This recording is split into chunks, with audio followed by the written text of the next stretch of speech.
6 août 2026, peuple d'Afrique, recevez nos salutations. Les autorités mauritaniennes s'impliquent dans les dossiers selon eux de leurs ressortissants interpellés au Mali. Vous n'êtes pas sans savoir, il y a quelques jours de cela, nous avons parlé de l'interpellation des présumés terroristes. Et il y a des communiqués, on parle des familles, des gens qui ont été interpellés ou autres, qui sont mobilisés dans ce sens en territoire mauritanien. Je dis c'est bien, il y aurait même un parti politique de l'opposition là-bas qui demande à nos autorités vraiment de faire la lumière sur ce qu'ils qualifient d'incident. Je dis ça aussi c'est bien encore. Seulement nous serons heureux que les mêmes autorités se mobilisent à chaque fois qu'un ressortissant malien est arrêté en territoire mauritanien. Ça serait très bien. Parce que moi que je suis en train d'enregistrer la présente émission, de nombreux Maliens croupissent dans des cellules mauritaniennes. Certains même des chefs de famille qui ont été pris en partant au travail, laissant derrière eux femmes et enfants, qui vivent dans des conditions, ce n'est pas possible. Et ça, ce n'est pas bon. Qu'ils se rassurent. Et nos institutions respectent les droits de tout et chacun. Si c'est des gens à qui on ne reproche rien ou qui n'ont rien à se reprocher, qu'ils se rassurent. Nous sommes un peuple qui sait ce qu'il fait. Nous ne sommes pas un peuple raciste qui va se mettre à prendre des gens de gauche à droite. Ceux qui le font le savent. Ceux qui ont le complexe de supériorité le savent. Ils ne sont pas supérieurs à nous. Nous, notre peuple est un peuple mature, un peuple mûr, un peuple très bien civilisé, un peuple qui n'est pas barbare, qui ne jette pas des gens en prison suivant uniquement la couleur de leur peau. Non, nous condamnons cela. Parce que chez nous, il y a plusieurs catégories de population. C'est-à-dire, nous sommes nombreux. Notre diversité fait notre force. Nous nous aimons dans notre diversité. Nous ne sommes pas comme certains. C'est très important à souligner. Parce qu'en ce moment, de nombreux Maliens croupissent même en prison dans certains pays. Peuple d'Afrique, que les autorités, ce que j'ai vu, que c'est suivant l'instruction même du président de la Mauritanie, Mohamed Ould Ghazouani, le ministère des Affaires étrangères a publié un communiqué selon eux en coordination avec leur structure de défense de sécurité, demandant au Mali de faire toute la lumière sur ce qui s'est passé afin que leurs ressortissants puissent retrouver leur famille sains et saufs. J'ai dit, cette demande elle est bien faite. Mais pourquoi souvent, chaque fois c'est vous? Si on essaie un peu de situer les choses dans leur contexte, le 4 août, un véhicule, minibus autrement, à côté même du camp militaire Soundiata Keita, pour qui connaissent Kati savent de quoi il s'agit, pour qui connaissent le Mali savent qu'elle représente le camp militaire de Kati. C'est au niveau des checkpoints du camp militaire qu'ils auraient été interpellés. Et d'après ce qui nous a été rapporté par la population,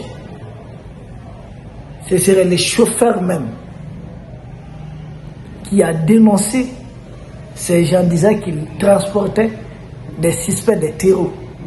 Et il est descendu de son minibus. L'armée est venue, il y avait nos unités spéciales là-bas, ils ont été appréhendés, les amenés pour besoin d'enquête.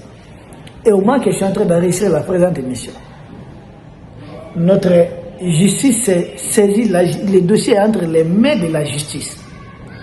Donc nos juges sont en train de vérifier, de voir s'ils n'ont rien à se reprocher, qu'ils se rassurent. Donc nos juges sont à pied d'œuvre. Parce que cette histoire nous renvoie aussi à l'histoire des 49 mercenaires de M. Draman Ouattara, à l'aéroport. Ils avaient tous des... C'était quoi sur leur passeport? Mécaniciens, coiffeurs et autres. Déjà, c'était des militaires très bien entraînés. Là aussi, il est temps de vérifier les profils et autres. Ils disent qu'ils étaient en provenance de la Côte d'Ivoire. Vous imaginez ça? Les véhicules dans lesquels ils étaient, ce n'est pas les véhicules du genre qui va faire les trajets Côte d'Ivoire-Mauritanie. En tout cas, de ce que moi je sais. Ce n'est pas à bord de ce train qu'ils vont quitter la Côte d'Ivoire jusque là-bas. Et c'est aux abords, à 0 pas, à l'entrée même du camp militaire. Et ce camp militaire, c'est au niveau de la ville de Kati. La ville de Kati, c'est là où notre ministre de la Défense, le général Sadio Kamara, est tombé à martyr. Il est tombé à martyr parce que des terroristes sont venus se faire exploser à côté de son domicile. Et d'après nos informations, beaucoup de ces terrors avaient été préparés depuis la Mauritanie aussi. Certains pays voisins, dont la Mauritanie, a servi de base arrière. Notre ministre de la Défense est tombé en martyr, nous avons perdu beaucoup de gens en martyr quand même. Et si on vous retrouve encore dans ça, dans un véhicule qui est suspect, dans des conditions encore suspectes, permettez à notre justice de faire la lumière sur ce qui s'est passé. Il n'y a rien à s'affoler, il n'y a rien à se précipiter. Connaissant les autorités du Mali, son excellence le général Assimi Goïta, il est imperturbable. Je ne pense même pas, je ne sais même pas saisi de ces dossiers. Ces dossiers entre les mains de la justice. Ce sont les éléments du ministère de la Défense qui les ont interpellés, non, des militaires, et ils ont été remis à la justice malienne. C'est un dossier qui a été judiciarisé. Ce n'est pas comme dans certains pays où dès que vous êtes arrêté, on n'avait aucun accès à personne. Non, non, non. C'est une procédure qui est en cours, qui permet que la procédure aille jusqu'au bout. Parce que l'histoire de 49 mercenaires, nous on se souvient. Depuis Ouattara les a récupérés là. Il a repris ses vieilles habitudes. C'est pas bon. En termes de confiance entre les États. Donc, que les autorités mauritaniennes se calment. Nous avons même appris qu'il y a aussi les familles de ceux qui ont été interpellés. Ah bon, patienter. Patienter, parce qu'au même moment, des Maliens qui sont arrêtés là-bas ont des familles ici. Et nous ne sommes jamais interférés. Nous ne sommes jamais mobilisés. Pas de manifestations. Même certains Maliens ont été condamnés à mort là-bas. Nous avons respecté leurs institutions, qu'ils respectent aussi nos institutions. Et je ne pense pas s'ils avaient été interpellés en France ou aux États-Unis qu'ils allaient avoir la même attitude. Donc nous ne sommes pas des petits pions. Nous sommes aussi un pays souverain. Et qu'on respecte notre souveraineté. De toute façon, le respect s'impose. Et nous serons errés. Si vous voyez aujourd'hui, ça aurait été peut-être des ressortissants sénégalais, je ne pense pas que ça allait causer problème. Parce que le Sénégal n'a pas un passif de soutien des terroristes contre le Mali. Non, ça jamais. Mais si votre pays est connu pour servir de base arrière, pour agresser, endeuiller les Maliens, attaquer nos citernes, c'est là-bas qu'ils reçoivent les drones de Zelensky. Zelensky a ouvert une ambassade qui sert d'un PC, c'est-à-dire un poste de commandement là-bas, juste pour déstabiliser notre pays. Ils sont en train de jouer des facteurs troubles dans ce qui se passe dans notre pays. Deux de nos militaires qui ont échappé à leurs ravisseurs disent avoir été détenus dans le camp de Mbera, sans territoire mauritanien. Tous ceux qui viennent là, les journalistes d'Al Jazeera, ou je ne sais pas de quoi, de quel média là, chaîne saoudienne là et autres là, et Arte, la chaîne franco-allemande, tous ces journalistes disent entrer en territoire malien clandestinement à partir de la Mauritanie. Donc la Mauritanie utilise son territoire, en tout cas prête son territoire pour déstabiliser le Mali. Donc si dans des conditions pareilles, dans un véhicule qui ne pourra pas faire le chemin Bamako-Mauritanie, un véhicule juste qui sert de transport urbain généralement, ça va dans certains villages, mais c'est des endroits un peu limités, pas trop éloignés. Voir des gens dans un Soutrama, aux abords du camp militaire Soundiata Keïta, ça nous interpelle. Ça nous interpelle et je ne pense pas qu'il y ait des manifestations. Parce que j'ai vu certains d'entre eux, sur leur page, dire ouais, les communicants pro-gente. J'ai dit, ah bon, vous n'avez pas une gente là-bas. Ghazouani, là, il n'était pas ministre de la Défense de l'autre là, Abdelaziz, qui a fait un coup d'État pour arriver au pouvoir. Vous avez aligné successivement combien de militaires au pouvoir là-bas? Votre président, ce n'est pas un militaire? C'est un général comme les nôtres. Si vous nous traitez de gente, vous aussi vous êtes une gente. Ou bien quoi, que vous avez une certaine forme pour qu'ils soient au pouvoir, mais votre élection a été triquée. C'est par discrimination qu'il a été élu. Respectez les gens. Si vous attaquez nos autorités, nous allons attaquer les vôtres. Si vous chargez les nôtres, on va charger les vôtres. Si vous voulez que vos autorités soient respectées, respectez les nôtres. Sinon, vous n'êtes pas plus violents verbalement que nous autres.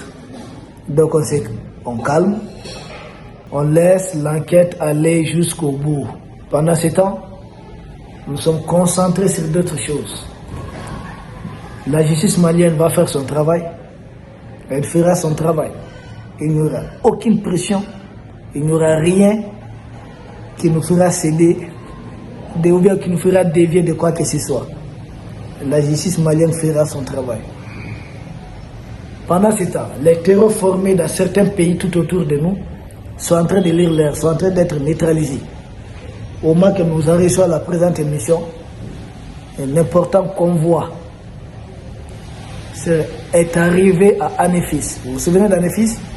Là où nous avons neutralisé plus de 2000 terreaux.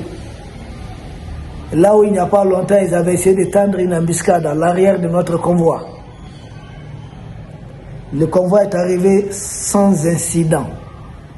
Parti de Gao, le convoi est arrivé à Anéfis. Ça, c'est la bonne nouvelle qu'il faudrait partager. Aujourd'hui encore, nos forces de défense et de sécurité ont neutralisé beaucoup de terreaux, des frappes aériennes. Les terreaux sont en train de lire l'air. Partout, l'armée malienne est à l'offensive.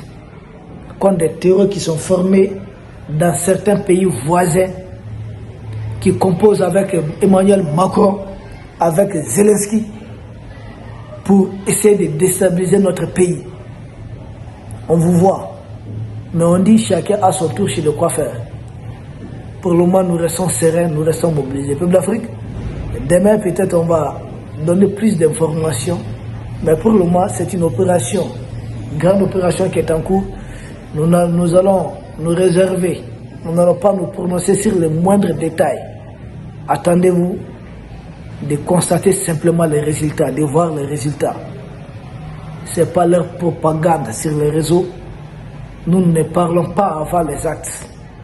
C'est une fois l'acte posé. Ces présumés terreaux qui ont été interpellés, nous n'avons pas parlé avant l'acte. C'est après qu'ils aient été interpellés. Et ça va continuer comme ça. Quand il y a les résultats qui est là, nous en parlons. Donc, les autorités mauritaniennes, allez doucement, mettez balle à terre, les dossiers judiciarisés, faites confiance aux institutions de la République du Mali. Ils ne sont pas un peuple qui fait régner un régime d'apartheid. Ça, c'est le cas dans un pays à côté de nous, où la majorité n'a presque jamais accès à la présidence, ni au chef d'état-major. Chez nous, ce n'est pas le cas. Maliens, qu'on soit noir, qu'on soit blanc, on reste malien. Peuple d'Afrique, nous vous remercions. Nous espérons vous retrouver demain pour un autre sujet au sommet de l'actualité. Merci.